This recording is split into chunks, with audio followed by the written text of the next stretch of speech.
Southern Afghanistan may seem an unlikely place to find a top amateur snowboarder training.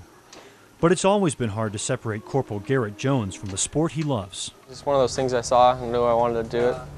And as soon as I started doing it, I was hooked. And then just continued to do it since 4th grade on. It really is my, I don't enjoy anything more. But I was injured last July, '07. Jones might refer to the event that caused his hiatus from the sport as an injury. Most everyone else would call it a wound. This will be my 2nd season as an amputee doing it. July 2007, Jones was on a foot patrol in Iraq with his squad from 2nd Battalion, 7th Marines, when in an instant, his life changed forever. He was the victim of an improvised explosive device, which claimed his left leg above the knee. Like any other amputee, Jones faced an uphill recovery process, but from the beginning, he was determined to not let his injury prevent him from leading the life he wanted. And so only a month after taking his very first steps, Jones was back out on the slopes.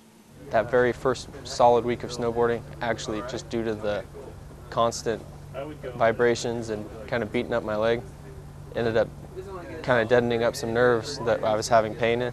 My leg got used to, kind of killed off some of those nerves that were firing off still. He began the process of trying to stay on active duty. With his injury, he was told he'd have to leave the infantry, and he settled on a move into intelligence. But for Jones, that wasn't enough. He wanted to return to 2-7, and the Marines, he said, saved his life. I wouldn't be here if it wasn't for the Marines that were on patrol with me that day. They took care of me almost immediately. I wanted to be a part of this group of people again. If I wasn't injured, I'd be here anyway.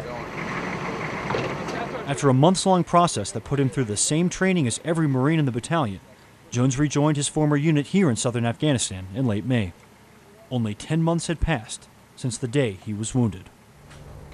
I was able to rapidly heal due to, I worked myself out hard, physically, and going to physical therapy longer than I had to, but I wanted to get out. I wanted to do, I didn't want to be someone that was stuck in the hospital for a year and a half. And I love what I do. I love being part of the Marine Corps. And for me being here, I just want to show other Marines, like, look, you can still do things. You can still have a positive impact on the Marine Corps and show people that you can make good things, like I said, out of unfortunate circumstances. Jones is doing his best to stay in shape for upcoming competitions, and he hopes to compete at the Paralympic level someday. And he's equally emphatic about trying to serve a full 20 years on active duty. For a Marine who's refused to let tragedy force him to abandon his sport and his service, it's just one more challenge to stand and meet. Marine Sergeant Jeremy Ross, Camp Barber, Afghanistan.